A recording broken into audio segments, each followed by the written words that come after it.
Nabi Muhammad itu pembohong. Al-Quran itu hanya cerita dan catatan dusta.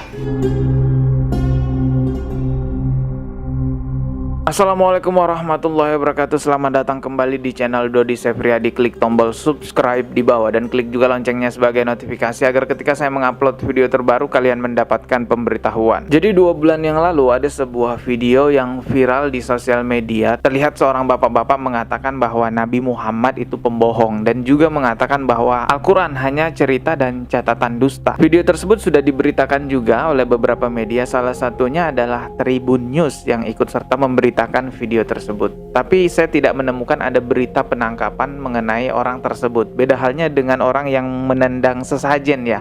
Itu setelah viral langsung dicari-cari kemana orangnya. Bahkan kabarnya sudah ditemukan orang yang menendang sesajen tersebut dan sudah mulai ada proses hukum kepada orang itu ya. Beda halnya ini yang tadi ngomong bahwa Nabi Muhammad adalah pembohong, mengatakan bahwa Al-Quran itu hanya cerita belaka saja. Ini saya belum menemukan beritanya apakah orang ini sudah ditangkap atau enggak. Kalau teman-teman sudah menemukan beritanya, coba kasih linknya di kolom komentar ya. Tapi ya sudahlah, urusan tangkap menangkap, adil mengadili itu adalah urusan penegak hukum. Kita sebagai sesama manusia cukup memahami saja bahwa apa yang kita lakukan di muka bumi ini, apa yang kita kerjakan di muka bumi ini akan ada pertanggungjawabannya di hadapan Allah Subhanahu wa taala. Tugas kita sebagai masyarakat muslim, apalagi teman-teman juga ada yang mungkin kreator muslim ya. Ini menjadi tugas kita untuk menjawab tuduhan-tuduhan mereka terhadap agama Islam. Oke, sebelum saya ngomong lebih jauh lagi, silahkan dulu simak video berikut ini. Nabi Muhammad itu pembohong. Al-Quran itu hanya cerita dan catatan dusta. Orang-orang Islam itu hanya dimanfaatkan oleh orang-orang yang punya kepentingan dan mengambil keuntungan dari Islam. Berpikirlah yang jernih, gunakan akal dan pikiran saudara. Ya, itu tadi videonya. Terlihat orang tersebut menyampaikan apa yang dia sampaikan dengan mimik yang serius. Artinya tidak ada tanda-tanda orang ini dalam keadaan sakit jiwa. Saya sangat yakin perkataan tersebut diungkapkan oleh orang itu dalam keadaan benar-benar sadar. Dan juga kita bisa lihat dia menggunakan atribut-atribut Islam. Backgroundnya pun juga terlihat ada ukiran-ukiran Allah gitu ya. Semua orang juga tahu bahwa background yang dia gunakan itu adalah green screen. Artinya dia benar-benar sadar karena bisa mengedit video menggunakan green screen itu. Mungkin dia mau mencitrakan bahwa dirinya adalah seorang muslim dengan menggunakan kopiah dan juga background yang bertuliskan kaligrafi Allah gitu ya. Tapi umat muslim nggak segampang itu tentunya mau percaya gitu aja. Karena udah terlalu banyak di sosial media murtadin palsu yang memberikan kesaksian palsu juga, ngakunya dari Islam, ternyata dari lahir memang bukan Islam gitu. Dulu saya juga pernah ya ngebahas murtadin yang sangat aneh banget. Dia ngakunya pernah sekolah di Al-Azhar dan ngakunya juga bisa baca Al-Quran, tapi ketika dites bacaan Al-Qurannya, wah, coba kalian simak video berikut ini. Apakah saya ini seorang ustadz atau tidak? Silakan.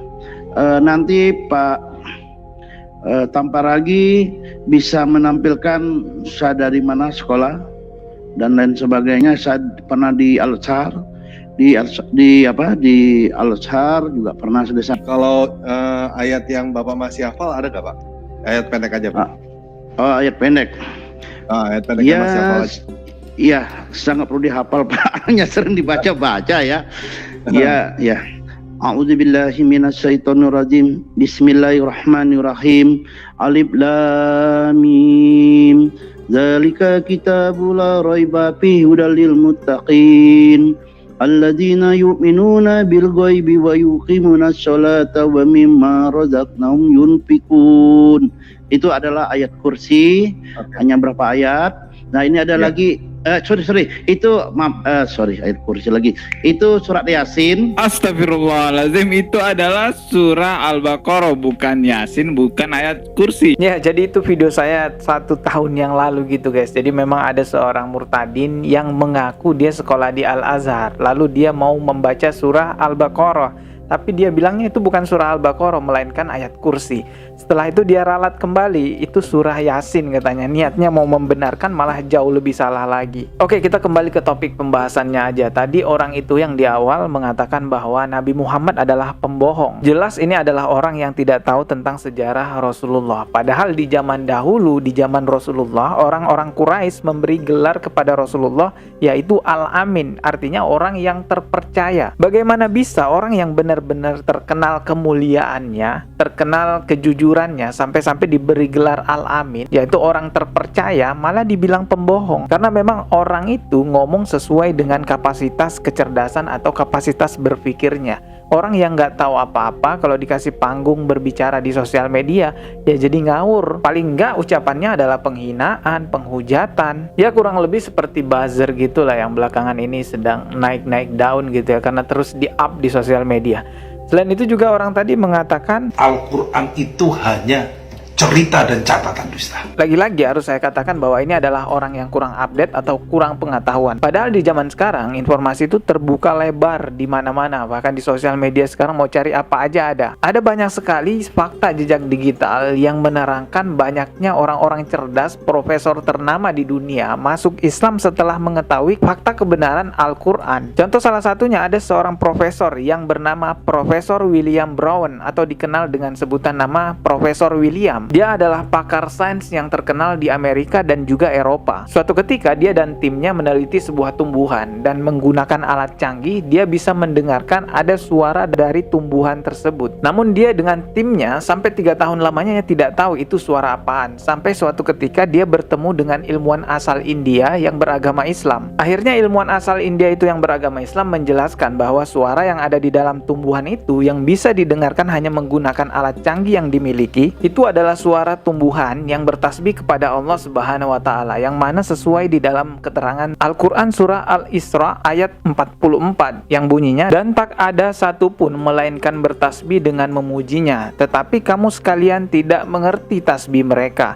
Sesungguhnya dia adalah maha penyantun lagi maha pengampun. Al-Quran surah Al-Isra ayat 44. Akhirnya setelah mengetahui hal tersebut, Profesor William memberikan kesaksiannya di hadapan media, dan ini kesaksian yang sangat mengejutkan sekali. Coba kalian simak video berikut ini. I find it very interesting that this sort of information is in the ancient scriptures of the Holy Quran, and I have no way of knowing where they would come from, but I think it is extremely interesting that they are there and that this work is going on to discover the meaning of some of the passages. Well, I would think it must be the divine being. Ya, sesuai video kesaksiannya tadi, akhirnya Profesor William mengakui bahwa Al-Quran itu pasti dari Tuhan. Dan akhirnya Profesor William ini memeluk agama Islam untuk mengetahui lebih jauh tentang Al-Quran. Selanjutnya ada lagi profesor yang bernama Yoshihide Kozai. Ini profesor asal Jepang. Dia disebut-sebut sebagai orang terhebat nomor 2 di dunia pada zamannya sebagai peneliti observatorium astronomi yang merupakan pengamat luar angkasa, dan dia juga pastinya adalah seorang astronot. Suatu ketika dia mendapatkan undangan seminar dan diskusi di Universitas King Abdul Aziz yang letaknya di Arab Saudi. Lalu Profesor Yoshihide asal Jepang ini kaget ketika mendengarkan penjelasan dari ilmuwan asal Arab Saudi yang beragama Islam, di mana ilmuwan asal Arab Saudi yang beragama Islam menjelaskan astronomi yang referensinya diambil dari Al-Quran. Dan ternyata penjelasan astronomi yang ada di Al-Quran sama seperti apa yang ditemukan oleh profesor asal Jepang yang bernama Yoshihide Kozai ini. Akhirnya profesor asal Jepang ini pun takjub dengan Al-Quran dan memberikan kesaksiannya. Coba kalian simak video berikut ini.